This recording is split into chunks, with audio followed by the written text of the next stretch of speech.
Welcome to the LegalTube podcast, presented by LawyerLocate.ca. Join us as we explore the latest trends, strategies, and tools for promoting your legal practice in the digital age. Hosted by Mark Robbins, CEO of LawyerLocate.ca, LegalTube, and Digital MSpace, where we're all about legal marketing online for Canadian lawyers. Let's dive in. Hi, everybody. Welcome to the inaugural podcast of the LegalTube podcast. I'm Mark Robbins, your host, and I'm also the CEO of LawyerLocate.ca. We're very honored to have as our first guest on our first ever show, Toronto employment lawyer and mediator, Stuart Rudner. Good afternoon, Stuart. How are you today? I'm doing great, Mark, and I am honored to be the guest on your inaugural show. And of course, I flash back to when we started my show, which doesn't seem like it's that long ago, but I'm really happy to be here. Yeah, I guess we go back to 2018 when we did your first Fire Away show episode. I certainly will say that you handled it a lot better than I'm handling it today, but like everything in time, I'll get better. And like most things, you and I can agree to disagree on that. There you go. The whole purpose of our show is to talk about marketing. We use the legal marketing because that's our vertical with LawyerLocate.ca, and then our website design SEO company, Digital MSpace, and of course LegalTube, which is this platform. We try to address all the ever-changing aspects of legal marketing, certainly from a Canadian perspective, not necessarily a global or a US perspective.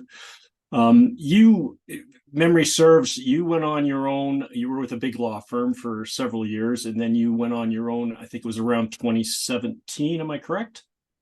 Yeah, well, and with a brief stop in between. I mean, I was at a big firm from the time I was a summer student till I was a partner. And then I had a partnership for 4 years, which didn't work out, and then started Rudner Law in 2017. Right. So, just as some background, how did you end up coming across? I know we know each other and have known each other over the years from some of my other marketing aspects. I think first time we met was at, I think it was the Law Society Upper Canada solo show in Toronto, and I was hosting a Beer for Bloggers evenings. And I think another lawyer that we knew well introduced us. How did we get from there to you approaching Digital MSpace to build a website for you? Yeah, so as you were talking there, I was trying to remember how we met, but you're right. It probably was the Beer for Bloggers session. And I think we met again at other events over the years. But yeah, I mean, when I hit that point where my partnership was ending and I was starting my brand new firm and wanted to have a great website and great social media presence, and I knew of you and I knew what you guys did, so it was just logical. And I think if I remember right, I think I reached out to you, and then you put me in touch with Natalie from your team and had a great conversation. And it was just kind of reinforced the fact that you guys were, we were on the same page and you guys knew exactly what I wanted. So it was, I don't even know if I called around to other companies at that point. It was just obviously you guys, it was a good match. Well, I appreciate that. So, I mean, I do have good recollections of the experience. I know for us, it was, it wasn't our first rodeo, but it was kind of your first rodeo. It had some fun moments, some awkward moments, some challenges for sure. I remember distinctly when we were trying to do all your staff pictures, and which is normal. Not everybody likes the picture that somebody does like. And I remember you and I had a conversation, and we talked about where you had to take control of it and say, no, this is the final decision. These are the pictures we're going to be using. And I know from other clients that can be somewhat challenging. You don't want to take away the right of your employee to have a say, but then when you're building a website, time is money. So, and I know we give everybody, like kind of 3 opportunities to make changes at no additional cost. I think in your case, because of our relationship, that kind of got thrown out the window, and we just went and struggled through to get everything right. The other thing that I found was interesting, and maybe you could share with the audience, because I know it took me back, but you had a specific color palette in mind for your website. Do you remember that? That would be very hard to forget. Actually, I remember saying, and this wasn't you. I think this was someone else I spoke to once. So the color palette I wanted was blue and orange. Since of course anyone who knows me well knows I'm a diehard Edmonton Oilers fan, and I do think it's good. It's a great orange to begin with. But I do remember before I spoke with you, I did speak with another firm, and I just said something about blue and orange, and the response I got back in the email was, "Oh, what kind of blue do you mean? Do you mean Toronto Maple Leaf blue?" And, and you knew me well enough to know that was kind of a deal breaker right there. Exactly. But We no, were oh, we sorry. were very good. We were very good at actually not breaching copyright, but we were able to get close enough to the registered Edmonton Oiler blue and orange that the naked eye, you couldn't tell the difference. Nobody's going to be able to tell me that's not Edmonton Oiler colors. No, although I think the team has kind of gone and changed their colors on us, so I think we may have to update. But Yeah. no, it looks great, and I love the fact that we had a team meeting about 2 months ago talking about a variety of things. But one of the things we talked about is, which orange should we use for something? Is that the proper Oilers orange? I love, I guess that's one of the benefits of having your own firm is you can do stuff like that. Exactly. So, you mentioned that you obviously came through a large firm. It doesn't have to be named, but I know the firm, and it's a large Canadian firm. Thinking back, Stuart, to when you were with that firm and what the larger Canadian firms at that time were doing for digital marketing online, as well as social media, if anything. Yeah, no, look, I spent a lot of years in a big firm, and I think they were a little more progressive than most big firms. But they're a big ship that turns very, very slowly. So they had very dry websites. They were just sort of dipping their toes into the social media world. I mean, if we go back a little bit further, I mean, I guess I can, pat myself on the back now and say I was one of the first lawyers who was really using social media way back when a lot of people were saying it was still just a fad and not anything you'd use for business purposes. But I think I built up a pretty good profile on social media. I feel old now because, of course, there's a whole new generation of lawyers, including Nadia Zaman in my firm, who are the social media experts. And I'm still asking them how to find somebody's reel on Instagram because I can't quite figure it out. But going back to 2015, 2017, the websites were pretty static and dry. The social media, they were largely on LinkedIn and maybe Twitter, but still not doing a whole lot with it. And I think, that was one of the things I loved about our conversation is we developed a global plan for, it wasn't just the website, it wasn't just the social media, it wasn't just the print materials, because we did that too. Right? It was everything and how everything fit together. And that, that the one-stop shop and having a strategy really made it easy. Well, here's some interesting numbers for you. So you talked about your social media. So to date, and these are rough numbers that Rebecca provided us, you have over 600 YouTube subscribers. You have almost 2,500 LinkedIn followers. You have thousands of views on TikTok, over 800 Instagram followers, and over 2,000 Facebook followers, and over 5,000 Twitter followers. So I would say, Stuart, your social media is doing quite well. It's doing great. And, look, again, I'll sort of pat your team on the back. I mean, I remember when we started with the social media and we were feeding a lot of the information to you guys. And then it sort of it morphed into you sending us drafts. And every day I would have to review all the draft posts and, make changes and send it back. And now, it just runs, seamlessly. I don't even see it. And it's great. And then, that's largely Rebecca. I mean, Rebecca does an amazing job of knowing the type of stuff that we want to put out and finding it without us getting involved. Yeah, I totally agree with you. Rebecca has been, just a godsend to our firms, the hats that she wears and keeping, our key clients happy, particularly Rudner Law. It's been fabulous and kudos to Rebecca. So moving forward, we went from doing the traditional social media, like you said, Twitter and Facebook and LinkedIn and YouTube, and then we evolved into doing a show. And if my memory serves, we were producing another family law lawyers show that was actually one of the first in Canada that we produced. And you were a guest. I think I arranged to have you as a guest on that show. And after that, you came away, and I think I may have initiated the conversation, but you can correct me if I'm wrong, about giving some thought to maybe doing your own show, because we thought that it would be a great way to reach another audience. Yeah, I actually don't remember if it was you or me that suggested originally, but either way, I think we both knew it was a great idea. Right. And I do remember distinctly the first show and the first day, because I was then, our offices were in Kitchener, you're in Markham. I came down, I think, the night before to stay over and to be at your office in the morning to try and set up what was going to be your studio, which was your boardroom at that time. I think you had your IT people were there to help do some of the hardware setup, and we went through this whole process. And then Rob, our line producer out of Maryland, he was involved. We were trying to get everything set up properly, and as inevitably, nothing worked perfectly well at all. And then we go forward. Now that was 2018 we go into COVID. You, like many law firms, had to operate from your homes.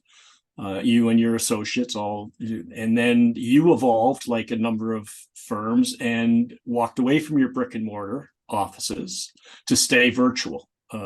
How's that been working for you? It's been amazing. And I don't know if I ever shared this with you, but we'd actually been talking about doing it before COVID.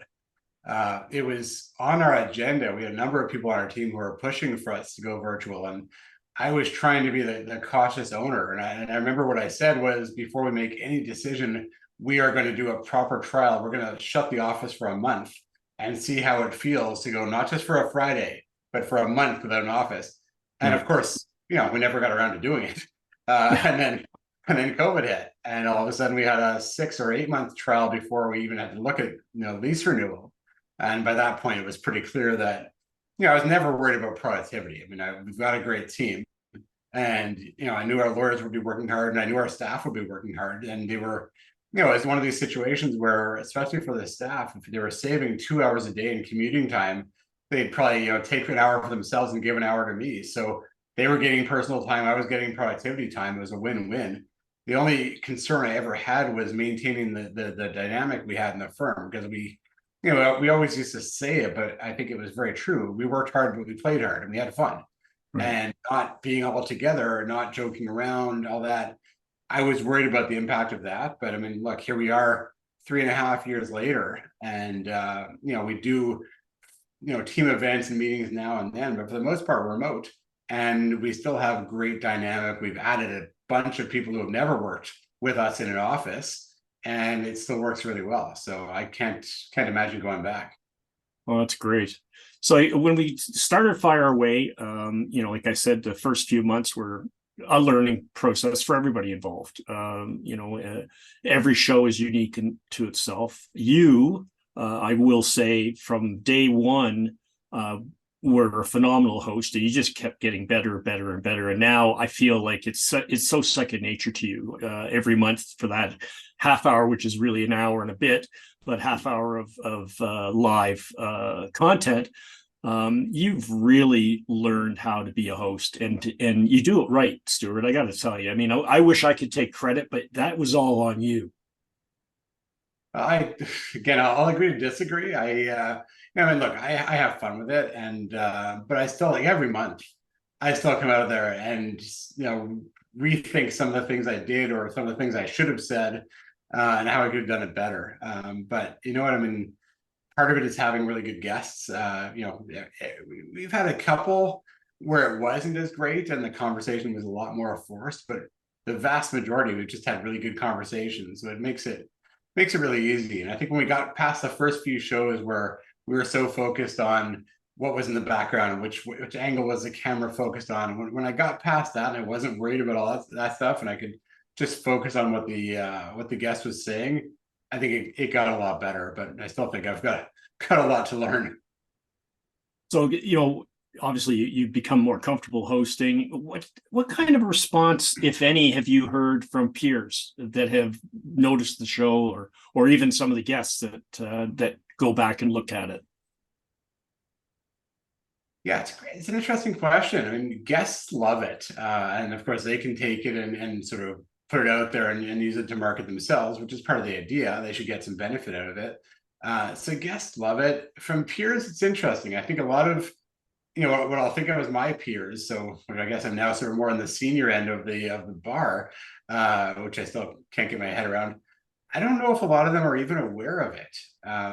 But when I look at the younger members of the bar, they notice and they're impressed by that. They think it's pretty cool. And one of the things, as you mentioned at the beginning, I'm an employment lawyer, but I'm also building a mediation practice, and that side of it, I'm marketing to my peers in the employment law bar. And there's a whole new generation of employment lawyers who don't know me, having grown up in a big firm, they don't know me the same way. But I think when they see that I've got a show, or in a lot of their minds, it's a podcast, because that's kind of the term that resonates. We've got a podcast. They see me and the firm as being a lot more approachable, and I think stands me in good stead when they're thinking of retaining a mediator. So I think that parts of the bar see it. I think some parts who don't really use social media as much, I'm not even sure they're aware of it. So, moving along here with Fire Away, I know we've had some meetings. We're going to have some more. What do you see in general is the next few years of the Fire Away podcast and show? Yeah, and look, I still love doing it, and I know we've talked about refreshing it a bit, changing a bit of the look and stuff. But I think, unless you tell me otherwise, the format's going to stay the same, right? And we've always said, and this, I give you credit for this, you've always said you did not want this to be a formal, broadcast type of thing. You want it to be an informal conversation. So that's really what I try to impress. I know we've had a couple of guests who, seem to think of the notes we put together as a script. And I really try to force them off of that, because nobody wants to, well, I guess we watch pre-recorded scripts all the time, but those are professional actors. Which I am not. For the most part, people want to, engage in a real conversation. So I'm hoping the next couple of years are going to be, maybe there'll be a bit of a different background or a bit of a different intro. But for the most part, hopefully just broaden our range a bit. I mean, we've had some, I think when we started off, first year or two were probably guests. They were probably all people I knew and I had a relationship with. What I've kind of enjoyed in the last while is we've brought in people I didn't know, that we connected maybe through email, through a marketing campaign on LinkedIn, didn't have a relationship. Now I've got a relationship with them, and I've brought in my exposure to a whole new market and done the same thing for them. So hopefully we'll keep doing more of that. Yeah, and I know Rebecca, if she was on with us live, she'd be pointing out that we've now actually had guests approach you to be on the show. So people that have reached out and made contact saying, hey, I'd like to be a guest on the show. So that's a long way from, like you said, well, maybe I can get my friend who's a lawyer to come on, and maybe I can get this other friend who's an ER person or an HR person to come on. So now we've got people wanting to get on with you. I mean, it stands to reason, you've been named one of Canada's top legal social media influencers, which is a nice big way of saying, like we talked about earlier, you seem to get it. But what's your take on what it takes to make an impact online? Yeah, that's a great question. I mean, I'll answer it in somewhat of a roundabout way. I mean, I go back to when I was a junior lawyer, and I was really lucky. I had a couple of lawyers at my old firm who really, because they don't teach you this stuff in law school. They don't teach you how to market or anything like that. But a couple of lawyers who said, you got to get your name out there. You got to build a profile. And, at the time, the lawyers who had the biggest profile were the ones who had written books. So, and eventually I did write a book, still updated every year. So it's a never ending task. But what I was doing at the time was speaking at conferences and writing papers, submitting articles to, labor and employment magazines, trying to get in mainstream media. I did a lot of that to build my profile. And then, as I mentioned before, when social media became a thing, I tried to use that, and it became a much easier way to build a profile. And as you know, the folks that were mentoring me told me, and it's absolutely true, it's never a one and done, right? You can't just do an article and then expect the work to come in. You know, I've spent 24 and a half years now building my profile. And so a lot of times it's, you know, people either do a Google search and find me, and they can see all the stuff I've done, social media, online, etc. Or they get a referral to me. And what do you do when you get a referral? You Google a person, and they see all that stuff, which just adds credibility to the referral. So to kind of bring this back to your question, I mean, how you do it has changed over time, but I think the approach is still the same. Like, it's just getting your name out there, building a profile, and having, you know, so when people search for you, whether it's Google or whatever other way, they will find you. First of all, they're going to find you, but second of all, they will see what you're about. And part of it too, which gets back to what you're saying about kind of hosting Fireway and all that, is showing your real self. You know, I think, you know, the traditional view of a lawyer as, you know, traditionally the sort of older white male in a stuffy suit and an office with a library behind them, you know, that's not what people are looking for now. They want to see what you're all about. You want to see your personality. That's kind of table stakes that you're a capable lawyer, but they're looking for a personality in a relationship. So I think, and that's what social media is great about, is you can really let your personality come through. Obviously, you got to be careful in what you say and how you say it, but you can have a bit more personality than you can in an academic article. Stuart, let me ask you this question. Try to envision the young Stuart Rudner, just left the big law firm, just left the small partnership, and is going on his own. What's the 3 best piece of advice you'd give that Stuart Rudner today? Oh, wow. I was gonna make a joke about trying to keep your hair, but I'll keep that one aside. I'm not sure how you do that. The key pieces of advice, I mean, part of it would be keep doing what you're doing in the sense of building profile, which, as I've talked about ad nauseum, I was always doing. So part of it is just keep building your profile.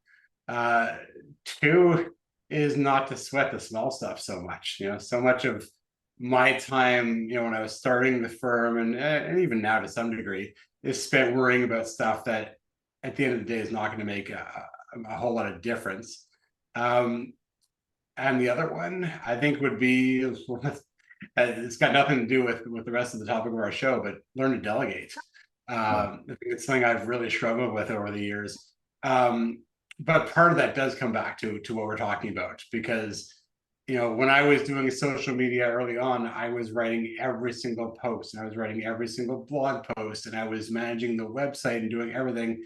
And now we've got your team doing a whole lot of that, and I've got my team doing blog posts. So part of it is just learning to delegate too, because you can't do everything. So I guess those are my 3. That's great. So let's move on to another fun topic for, we're getting near the end here. Let's talk about the adventures in TikTok. Yeah, I guess this is part of my, you know, I guess it's the shiny new object syndrome, which I often laugh about, you know, whether it comes to technology or social media or whatever. Like, I am always drawn to the new thing. And when, you know, can't avoid hearing about TikTok and seeing my kids on it. So I wanted to look into it, and I know I raised it with you guys and asked if we should be looking into it. And you know, and I rely upon the advice you guys give me. And you know, I think initially, I think it was kind of a let's wait and see. But then eventually, I think we said, you know, it makes sense to try it. But I think it's really important, because it kind of gets back to a point I made earlier, that, you know, you got to know who your market is. So, you know, for me, we're marketing a lot to employers, and in particular HR, and HR still lives in the LinkedIn world. So we've got to focus on LinkedIn, but we're also marketing to individuals and younger entrepreneurs, and they might be on LinkedIn, but they might be on Facebook. They're probably on Instagram, and they may well be on TikTok. So you got to, you know, figure out what is relevant now to your audience, and get there. And I've had a bit of fun doing the TikTok videos, because it's so different than all the other social media. Probably not nearly as good at it as other people, but it's a totally different medium. So I know we're still figuring it out, but it's kind of fun. And I record them, and then my kids tell me what I did wrong and what we should do better next time. So I'll keep learning. Yeah, you're lucky that way, and as am I, because I'm blessed with two sons, but my youngest, who's 17, he's not as active on social media as a lot of them are, but when he does look at some of the stuff we do, and he's quick to comment and let us know where maybe we're leaning too far one way or the other. Certainly, my experiences with TikTok on both a personal and a business level, I see the value. There's no doubt in my mind. No matter what service or industry you're in, it's got to be part of your social media package. And you're right. When we first talked about it, there was a reluctance because when TikTok first came on stream, there was a lot of questions being asked about it, and then there was a lot of conspiracy theories being floated around about, that they were stealing information and all that. And finally, you come to a point where, we've been on social media with our companies forever. And there's a point where you say, well, I just accept this is part and parcel of how I'm going to market my business. And there's risks. There's always going to be a risk associated. The minute you turn on a computer, the minute you plug into the internet, you're exposed. And I think to think otherwise is wrong. A couple of things I just want to touch on because you brought them up and they're important to me. Again, this is about digital marketing in a legal vertical. One of the things years ago, when I was still a private investigator, I was asked to give some talks a couple of times to law students. I did one in Ottawa, and my topic was basically this. I honestly think, and I say this in all candor, that law schools are doing a very, very big disservice to students. And the biggest problem I find with lawyers, and that's of all ages, most of the lawyers that I would meet when I was in private investigation business really struggled with how to run a business. They really struggled with, my law firm is not just a law firm, it's a business. I have rent to pay, I have overhead, I have salaries, I have all these things. And when I started looking into it deeper, I realized that, and talked to other lawyers that I respect, is law school doesn't teach you any of this. Nothing. They don't even, and I would argue saying every law degree should have a minor in business. Yeah. It just, to me, it's when I would go and help lawyers, and this is after we started digital lawyer locate in MSpace, and I would get asked sometimes, one of the people we did a show for was having trouble. It was a family law firm, and they were having trouble closing. Well, I call it closing. They, getting retainers. And I had a meeting with all these lawyers in his boardroom, and I basically looked at them. I said, okay, so what do you say? You've met with the half hour you've given them of this free consult. What do you say next? And they all just clammed up. I said, did anybody say, here's the retainer, please sign here, make the check out to so-and-so LLP? Oh, no, we can't do that. Well, yeah, you can, and you must. The whole idea that if I hang my shingle, they will come. No, you're in one of the most highly competitive service industries in the world, certainly in Canada. Yeah. And I'll bring it back to you. What have you learned in your years now of being of owning your own firm on how to close on clients? Oh God, I'm still trying to figure it out, honestly. That is probably my weakest point. But everything else, I think I've gotten good at everything else. And I can't even tell you to how many podcasts I listen to, and I was at conferences I go to. As a conference a couple of weeks ago, a lot of it is all about the business of law and about marketing and intake. And as a firm, we have spent countless hours refining our intake process and learning about how to follow up. Closing, I think a lot of us still struggle with, but we've gotten better at it. I know you and I have talked about it on a few occasions in the past. We've gotten better at it. We still struggle to some degree, but I think one of the benefits, to your point, I try to teach every one of our associates not only how to be a good lawyer, but how to treat our firm as a business. And one of the things that I did a couple of years ago is brought in a profit sharing plan. And part of it is obviously because I want to reward everyone for the work they do and how they contribute to our success. But also part of the message I give them is, okay, now we're sharing the profits. So every single thing you do should either be designed to add revenue or reduce costs.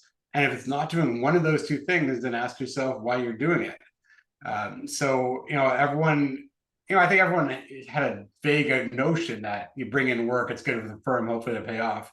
Now it's even more direct. But yeah, I think in terms of sales and closing, that's still the biggest struggle for every lawyer. But at least, there's more lawyers like our firm that understand it is a business. Right. And that's good. And so with that in mind, Stuart, as we wind up the show, what's next for Stuart Rudner? What's next for Rudner Law? What's next in the digital marketing arena for you? Yeah, well, as far as Rudner Law goes, I think we're going to continue to adapt just to provide the best service we can. And I know that sounds trite in a way, but what I mean is I've never been a believer in growing just for the sake of growing. But we're actually at a point now where I think we are fortunate to be very, very busy. And we've realized we need more help. So we are looking to add another lawyer in the next little while. Probably over the next few years, there's maybe a few more lawyers to add to the firm. This kind of gets to the other aspect of your question about what's next for me. Because as I mentioned, I'm building my mediation practice. So I'm hoping to spend more time on the mediation and arbitration side and somewhat less of my time practicing, which also necessitates more bench strength within the firm. So there'll be continued measured growth in the firm, and we're going to remain remote for all the reasons we talked about, but we will hopefully get together regularly.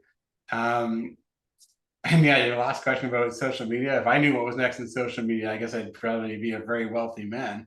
But I think we'll just continue to trial and error. Like when new things come up, I don't want to be the conservative old lawyer who says, oh no, we're not going to do that, or that's not for business, because I think we've learned that. Even Facebook, 15 years ago, it was easy to say, oh, Facebook is personal, LinkedIn is business, and maybe that worked for a short period of time.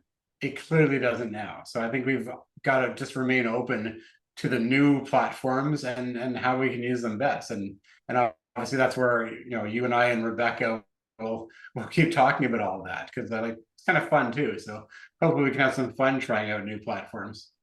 Excellent. Well, I just steal a couple of lines from Fire Away. One is, and I love that you close the show with this all the time. If you think you need an employment lawyer, you probably do. And I can tell everybody out there, Rudner Law is the place you need to start if you feel you need help. And I would say that if you feel as a lawyer, if you feel you need help with your social media and your marketing, you probably do. Please reach out to us at Digital MSpace, LawyerLocate.ca, or LegalTube.ca. It's been a real pleasure having you, Stuart. And before we go, I'd be remiss, given our personal reputations, and this goes on in the green room every month almost without fail during hockey season. So let's just finish off today with Matthews versus McDavid. What are your thoughts, Stuart? Well, I said this to you earlier, and I'll repeat it. Given, I guess, however many games we are into the season to date, Matthews is the better player. But if you're drafting for the future, to me, there is absolutely no doubt that McDavid is the one you want to build a team around. So, as I always take the opposing viewpoint, I'm a big believer to date, and not his injury, and not that you're having a tough time at the beginning of the season. That to me is irrelevant. I still think Matthews is a better 200-foot player. I think he's learned to be a strong defensive center. He's obviously a gifted goal scorer. There's nobody's going to argue that. He has got magic hands. There's no doubt about it. I'll be interested to see, what is it, 2 years left on McDavid's contract? 3. 2 on Draisaitl, 3 on David. So I'm just trying to figure out what the cap will be in 3 years so that he'll be able to be on a line with Matthews wearing the real blue and white. I know you'll continue to dream about that, but I'm going to put my bets on Draisaitl and McDavid taking a bit of a discount and keeping the team together. Well, we'll see. Time will tell. Again, Thank you so much, Stuart, for doing this for me. I really, really appreciate it. And, I couldn't have asked for a better person to kick this podcast off. I look forward to working with you and your staff for many years to come. Look forward, and I'm excited about, making some freshening up of Fire Away and see what we can do to make that even more exciting than it already is. And with that said, everybody, thanks a lot for joining us. We'll be back again next month. I'll be posting, and Rebecca will be posting who our guests are in the coming weeks. Please subscribe to our YouTube channel. Please subscribe to our podcast so you get notified of when the next episodes are happening. Again, thanks, everybody. Hope you all have a great day. Thanks, Mark. Good luck with the new show. Thanks for joining us for this episode of the LegalTube podcast. Ready to take your legal marketing to the next level? Our show delivers expert insights and practical advice to help you succeed in today's competitive legal landscape. Whether you're a seasoned pro or just starting out, this podcast is for you.